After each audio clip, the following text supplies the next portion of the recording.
जय हिंद साथियों। हम राजस्थान आर्ट एंड कल्चर में राजस्थान के लोक देवता टॉपिक पढ़ रहे थे। उसमें हम आज मल्लीनाथ जी के बारे में अध्ययन करेंगे। मल्लीनाथ जी का जन्म जो हुआ था 1538 ईस्वी में हुआ था।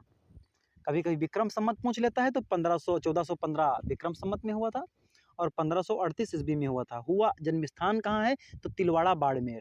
कहाँ? तिलवाड़ा बाड़मेर में। तो इनके पिताजी का नाम जो था सलखा जी था, माता जी का नाम जाड़ी दे था और पत्नी का नाम रूपा दे था। 1538 ईस्वी में जन्म हुआ था तिलवाड़ा बाड़मेर में। पिता का नाम सलखा जी, माता का नाम जाड़ी दे, पत्नी का नाम रूपा दे था। मल्लीनाथ जी राठौड़ वंश के शासक थे। कुछ दिनों के बाद इन्होंने वैराग्य धारण कर लिया और अपनी पत्नी जो इनकी पत्नी थी रूपा दे, यह भी ये बहुत अच्छी एक बहुत साध्वी टाइप की महिला थी। इनकी जो पत्नी थी रूपा दे, इनके गुरु जी थे। इनके गुरु कौन थे? उगमराज भाटी। कौन? उगमराज भाटी। और उगमराज भाटी से ही दीक्षा ले लेते हैं मल्लीनाथ जी राठौड़। मल्लीनाथ जी राठौड़ और मल्लीनाथ जी राठौड़ के नाम पर ही मालाड़ी बाड़मेर का नाम मल्लीनाथ के नाम पर ही पड़ा है। मालाड़ी बाड़मेर जो है वो मल्लीनाथ जी के नाम पर ही पड़ा है। इनकी जो पत्नी हुई हैं रूपा दे, यह भी एक ईश्वर भक्त महिला थी और उन्हीं के संपर्क में आकर इन्होंने उगमराज भाटी से शिष्यता ग्रहण कर ली थी। और मल्लीनाथ राठौड़ जी ने कुंडा पंथ चलाया था। कौन सा पंथ चलाया था? कुंडा पंथ चलाया था। मारवाड़ के सभी संतों को अमृत किया गया था। और इनका मंदिर का जो देखा जाए तो तिलवाड़ा बाड़मेर में लूनी नदी के किनारे बना हुआ है और यहाँ पर चैत्र मास की कृष्ण पक्ष की एकादशी से मतलब 11 से शुक्ल पक्ष की 11 तक मेला लगता है। ये एक पशु मेला होता है। कैसा मेला है? एक पशु मेला है। मल्लीनाथ जी का जो तिलवाड़ा बाड़मेर में मेला लगता है वो एक पशु मेला है। और अगर जो कोई पूछ ले ये पशु मेला किसके लिए प्रसिद्ध है तो मालाड़ी नस्ल के घोड़ों के लिए प्रसिद्ध है। मालाड़ी नस्ल के घोड़े बहुत प्रसिद्ध हैं राजस्थान में, तो मालाड़ी नस्ल के घोड़ों के लिए प्रसिद्ध है ये मेला। तो मल्लीनाथ जी के बारे में अगर जो एक बार और हम देखें, मल्लीनाथ जी का जन्म जो बाड़मेर में हुआ था, इसीलिए बाड़मेर जिले के मुख्य रूप से देवता कहे जाते हैं। 1415 ईस्वी में इनका जन्म हुआ था। कहाँ हुआ था? तिलवाड़ा बाड़मेर में हुआ था। इनके पिताजी का नाम सलखा जी का था, माताजी का नाम जाड़ी दे था और पत्नी का नाम रूपा दे था। इनकी पत्नी जो है ईश्वर भक्त महिला थी और उन्हीं के संपर्क में आकर इन्होंने उन्हीं के गुरु उगमराज भाटी के शिष्य बन गए थे। मल्लीनाथ जी के नाम पर ही मालाड़ी बाड़मेर का नाम पड़ा है। और मल्लीनाथ जी ने कुंडा पंथ की स्थापना की थी और मल्लीनाथ जी का मंदिर जो है लूनी नदी के किनारे तिलवाड़ा बाड़मेर बने हुआ है। और यहाँ पर प्रतिवर्ष चैत्र मास की कृष्ण पक्ष की 11 से चैत्र मास की शुक्ल पक्ष की 11 तक मेला लगता है, जो कि एक पशु मेला होता है। इस पशु मेले का आयोजन किया जाता है। अगले लेख देवता है मामादेव।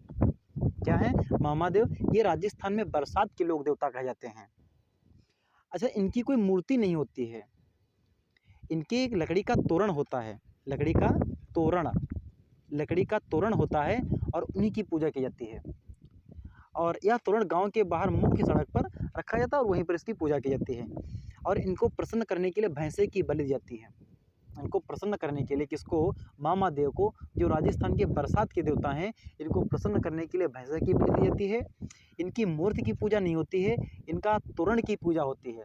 अच्छा, मूर्ति की पूजा तो राजस्थान में देखा जाए जितने लोग देवता हैं, क्या गोगा जी की कोई मूर्ति होती है? नहीं होती है। किसी का गांव खिचड़ी, गांव गोगो, तो जो गांव में खिचड़ी का वृक्ष होता है उसके नीचे क्या गोगा जी की कोई मूर्ति होती है? ऐसा तो नहीं है, लेकिन लिखा है तो हम लोग पढ़ लेते हैं। ये बरसात के लोग देवता कहते हैं। अच्छा, राजस्थान में बरसात के लोग देवता मामादेव जी क्यों कहे जाते हैं? इंद्र भगवान क्यों नहीं कहे जाते हैं? तो कहते हैं जब मारवाड़ की धरती का जब सृजन हो रहा था, मारवाड़ की धरती जब रची जा रही थी, सृजन उसका हो रहा था, तो किसी कवि का जोरदार दोहा है कि दीधा निज गुण देवता रिखिया दी आशीष, जिण दिन सृजी मरुधरा सोणित नायोशीष। क्या है दोहा? कि दीधा निज गुण देवता, देवताओं ने अपने खुद के गुण दे दिए,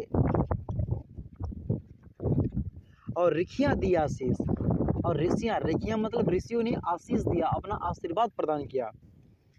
चिड़ दिन सृजी मरुधरा, जिस दिन इस मरुधरा का सृजन हुआ, मारवाड़ की मरुधरा मतलब मारवाड़ की धरती का जब सृजन हुआ, तो सोड़ी नायो शीस, धरती ने भी अपना मस्तक झुकाया था, धरती ने भी इसको प्रणाम किया था। लेकिन इसके आगे वाला दोहा जो है कवि की कल्पना है, बहुत ही जोरदार लगा हमें।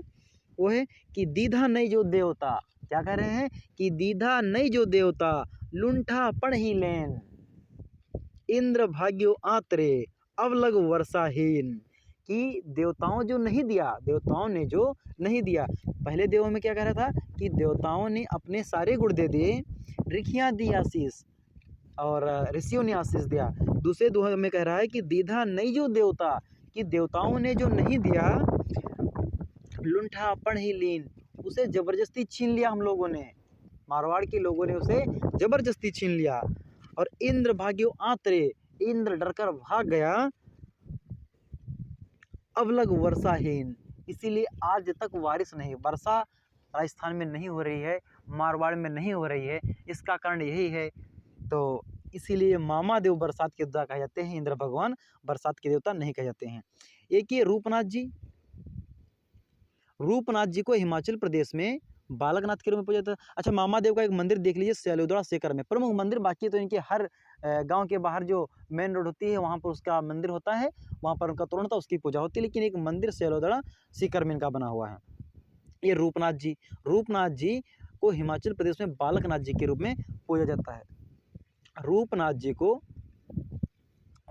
को झरना जी भी कहा जाता है। क्या कहा जाता है? रूपनाथ जी को राजस्थान में झरना जी भी कहा जाता है और रूपनाथ जी भी कहा जाता है। और हिमाचल प्रदेश में इनको बालकनाथ के रूप में पूजा जाता है। अच्छा, हमने आपको जब पाबू जी पढ़ाया था तो हमने बताया था कि पाबू जी जो है जीनराव खिंची से देवल चारणी की गायें बचाते हुए शहीद हो गए थे। तो पाबू जी अकेले नहीं शहीद हुए थे, पाबू जी अकेले नहीं शहीद हुए थे, पाबू जी के साथ पाबू जी के भाई बूडो जी भी शहीद हो गए थे। कौन? बूडो जी। अच्छा, जब पाबू जी शहीद हो जाते हैं, पाबू जी बूडो जी जब मार दिए जाते हैं, शहीद हो जाते हैं, तो इनकी पत्नियां जो होती हैं वो जो है सती होती हैं। तो पाबू जी की पत्नी जिन्होंने मात्र 3 ही फेरे लिए थे, फूलम दे, कहीं कहीं नाम सुप्यार दे मिलता है, वो सती होती है। बूडो जी की पत्नी जो थी वह भी सती होना चाहती हैं, लेकिन वो कहते हैं प्रेग्नेंट थी। क्या थी? प्रेग्नेंट थी, इसीलिए उनको सती होने का जो नियम होता है उस हिसाब से सती नहीं हो सकती थी। और प्रेग्नेंट महिला को सती होने का अधिकार नहीं होता है, इसलिए उन्होंने कहा कि हम सती तो हम जरूर होंगे। तो कहते हैं कि उन्होंने अपने पेट से चीर कर इनको बाहर निकाल दिया था, किसको? झरना जी को। तो झाड़कर निकाले गए थे, इसलिए इनका नाम झरना जी पड़ा था। तो ऐसी कहानियाँ हैं, ऐसी लोक कथाएँ हैं, ऐसी किंवदंतियाँ हैं जो समाज में व्याप्त हैं। वो चीज़ें हमें भी जो पता चली हैं वो आपको हम बताते हैं। तो ये रूपनाथ जी या झरना जी के बारे में कहा जाता है। और उसके बाद जब बड़े हुए तो इन्हें पता चला कि हमारे पिताजी और हमारे जो चाचा जी हैं, बाबूजी राठौड़ और बूढ़ा जी, इनको तो हमारे फूफा जी ही मार कर चले गए थे। तो इन्होंने अपने फूफा जी को मार दिया था, जीनराव खिंची को इन्होंने हत्या कर दी थी। इन्होंने किसकी हत्या की थी? तो रूपनाथ जी ने जीनराव खिंची की हत्या कर दी थी। और जीनराव खिंची की जब इन्होंने हत्या कर दी थी, उसके बाद ये जो है नाथ संप्रदाय को से जुड़ गए थे और हिमाचल प्रदेश की तरफ चले गए थे। और वहाँ पर इनकी खूब ही पूजा होती है। हमारे राजस्थान में तो इनकी कोलूमंड जोधपुर में ही एक मंदिर बना हुआ है, एक सिम्बुदड़ा बीकानेर में। सिम्बुदड़ा जगह कहाँ है? बीकानेर में है। और कोलूमंड जोधपुर में इनका मंदिर बना हुआ है। और इनकी अगर जो खूब पूजा होती है तो कहाँ होती है? हिमाचल प्रदेश में। लगभग हर घर में इनकी पूजा हिमाचल प्रदेश में होती है। एक दोहा इनके बारे में भी व्याप्त है कि झरनो काका बाप ने झरनो काका बाप ने ज़्यादा करनो, कि झरना जी जो थे अपने काका और अपने बाप से भी ज़्यादा करने थे। कि झरनो काका बाप ने ज़्यादा करनो, कि झरना जी जो थे अपने पापा और चाचा से भी ज़्यादा करने थे। क्योंकि उनके बापू जी और बूडो जी तो शहीद हो जाते हैं, लेकिन उन्होंने जीनराव खिंची की हत्या कर दी थी। ये रूपनाथ जी के बारे में चीज़ें हैं। अब वीर फत्ता जी, इनके बारे में ज़्यादा कुछ नहीं है। सांथू गाँव जालोर में इनका जन्म हुआ था और यहीं पर इनका मंदिर बना हुआ है। और इनका प्रतिवर्ष भाद्रपद मास की शुक्ल पक्ष की नवमी को इनकी पूजा होती है। तो ये वीर फत्ता जी, इनके बारे में ही ज़्यादातर पूछा जाता है कि इनका जन्म कहाँ हुआ था। तो सांथू गाँव जालोर में इनका जन्म हुआ, तो यहीं पर इनका मंदिर बना हुआ। सांथू गाँव से जुड़े हैं वीर फत्ता जी। और देव बाबा, इनको आयुर्वेद का अच्छा ज्ञान था, चिकित्सा और आयुर्वेद का इनको अच्छा ज्ञान था। ये ग्वालों के पालनहार और गुर्जरों के देवता कहे जाते हैं। क्या कहे जाते हैं? ग्वालों के पालनहार, गुर्जरों के देवता कौन कहे जाते हैं? देव बाबा कहे जाते हैं। इनका मंदिर बना हुआ है नगलाजाज भरतपुर में। ये एक डॉक्टर टाइप के थे, चिकित्सक थे, जड़ी बूटियों का इनका अच्छा ज्ञान था, इसीलिए इनको जो है ग्वालों का पालनहार और गुर्जरों का देवता कहा जाता है। इनका मंदिर, इनका मेला वर्ष में 2 बार लगता है और नगला जहाज भरतपुर में इनका मंदिर बना हुआ है। एक लोक देवता है झुंझार जी। क्या नाम है? झुंझार जी। ये इमलोहा नीम का थाना सीकर। इमलोहा कहाँ पड़ता है? सीकर में। यहाँ पर इनका जन्म हुआ था। पूजा स्थल इनके भी खेजड़ी वृक्ष के नीचे मिलेंगे। चैत्र मास की शुक्ल पक्ष की रामनवमी को उनको मेला लगता है। अच्छा, झुंझार जी क्यों प्रसिद्ध हुए? झुंझार जी की प्रसिद्धि के क्या कारण है? तो झुंझार जी जो थे, ये अपनी बारात से वापस आ रहे थे। रास्ते में देखते हैं कि कुछ मुस्लिम लुटेरे किसी गांव में गायें लूटपाट कर रहे थे, गांव की लूटपाट कर रहे थे और गांव को भी लूट रहे थे। तो कहते हैं कि गायें भले किसी के हों, गांव भले किसी का हो, लेकिन गायों की लूटपाट तो हमारे सामने नहीं हो सकती है। तो कहते हैं ये और इनके भाई, 3 भाई इनके साथ युद्ध लड़े थे। तो तीन और ये और इनके 3 भाई, चारों लोग ये शहीद हो गए थे इस युद्ध में। गायों की रक्षा करते हुए, गांव वालों को बचाते हुए ये मुस्लिम लुटेरों के हाथे मारे गए थे। और वह दिन था रामनवमी का। रामनवमी कब होती है? चैत्र मास के शुक्ल पक्ष की नवमी रामनवमी होती है। उस दिन का दिन था, तो उस दिन ये शहीद हो गए थे। इसीलिए उसी गांव में, कहाँ, क्या, इमलोहा नीम का थाना सीकर या स्यालोदड़ा सीकर में भी इनका मंदिर बना हुआ है। ये जगह कहाँ थी? स्यालोदड़ा में थी। तो स्यालोदड़ा में इनका मंदिर बना हुआ है। कहाँ? स्यालोदड़ा में इनका मंदिर बना हुआ है। स्यालोदड़ा सीकर में इनका मंदिर बना हुआ है। और स्यालोदड़ा सीकर में जब युद्ध करते हुए शहीद हो जाते हैं अपने 3 भाइयों के सहित, तो उनका ये मंदिर जब बना हुआ है, तो कहते हैं इनकी पत्नी और इनका मूर्ति है, इनकी और इनकी पत्नी की मूर्ति है। और पास में इनकी तीनों भाइयों की भी मूर्ति है। पास में इनकी तीनों भाइयों की मूर्ति है और इनकी और इनके पत्नी की मूर्ति है। ये झुंझार जी, देव बाबा जी, जिनको जो है चिकित्सा और वेद का अच्छा ज्ञान था, और गुर्जरों के देवता और ग्वालों के पालनहार कहे जाते हैं। वीर फत्ता जी के बारे में हमने पढ़ लिया, जो संतू गांव जालोर से जुड़े हुए थे। अब अगर जो हम एक लोक देवता और देख लें, तो तल्लीनाथ जी राठौड़ को भी यहीं पर देख लेते हैं। मल्लीनाथ जी को हमने देख लिया, तल्लीनाथ जी राठौड़ को देख लेते हैं। असली नाम इनका देखा जाए, तल्लीनाथ जी राठौड़ जो थे, इनका असली नाम गंगदेव राठौड़ था। गंगदेव राठौड़ इनका असली नाम था। किसका? तल्लीनाथ जी राठौड़ का। ये भी राठौड़ थे। इनका जन्म हुआ था पांचोटा गांव जालोर में। इनके गुरु का नाम जालंधर नाथ था। ये गुरु का क्वेश्चन जो है इनके एक बार बन चुका है, इनके गुरु का क्या नाम था? तो तल्लीनाथ जी के गुरु का नाम जालंधर नाथ था।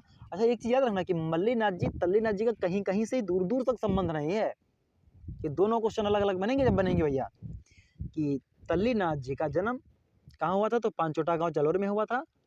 इनका जन्म का नाम इनके तो गंगदेव राठौड़ था, और इनके गुरु का नाम तो जालंधर नाथ था। और ये जो है इनको पेड़ पौधों से बहुत ज़्यादा लगाव था। पेड़ पौधे किसी को काटने नहीं देते थे और बढ़ के पेड़ लगाया करते थे। तो ये प्रकृति प्रेमी लोक देवता कहे जाते हैं। ये क्वेश्चन कई बार पूछा गया है कि प्रकृति प्रेमी लोक देवता कौन है? तो तल्लीनाथ जी प्रकृति प्रेमी लोक देवता हैं।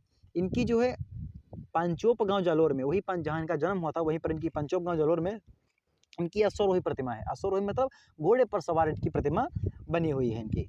और अगर जिनके बारे में देखा जाए, तो इनका पांचोटा गांव जालोर में ही पंचमुखी पहाड़ी पर मंदिर बना हुआ है। कहाँ? पांचोटा गांव जालोर में ही पंचमुखी पहाड़ी पर इनका मंदिर बना हुआ है। ये जो पांचोटा गांव जालोर है, इसी पंचमुखी पहाड़ी पर इनका मंदिर बना हुआ है। और ये चीज़ें हमने पढ़ी आज। मल्लीनाथ जी राठौड़, तल्लीनाथ जी राठौड़, मल्लीनाथ जी राठौड़ के बारे में पढ़ा हमने, तल्लीनाथ जी राठौड़ के बारे में हमने पढ़ा, देव बाबा के बारे में पढ़ा, मामा देव के बारे में पढ़ा, बालकनाथ और झुंझार जी के बारे में पढ़ा। ये कुछ बहुत महत्वपूर्ण लोक देवता थे राजस्थान के, जिनके बारे में हमने अध्ययन किया। आपको अगर जो हमारी ये वीडियो अच्छी लग रही है, तो आप हमारे वीडियो को लाइक शेयर सब्सक्राइब कीजिए, क्योंकि आप लोगों के सपोर्ट के बिना हम कुछ नहीं हैं। जब आप लोग ही मेरे चैनल को सपोर्ट करेंगे तो हम आगे बढ़ सकते हैं, और आपके लिए और अच्छे काम और अच्छी तरीके से चीज़ों को अरेंज करके ला सकते हैं। वैसे आप नहीं तो इसको प्रैक्टिस के रूप में ज़रूर लीजिए। आप इसको रिवीजन की तरह यूज़ कर सकते हैं, बहुत ही ज़बरदस्त तरीके से। इतना ज़्यादा कंटेंट आपको एक तरह में एक स्थान पर मिल रहा है, वो अच्छी बात है आपके लिए। तो जय हिंद साथियों।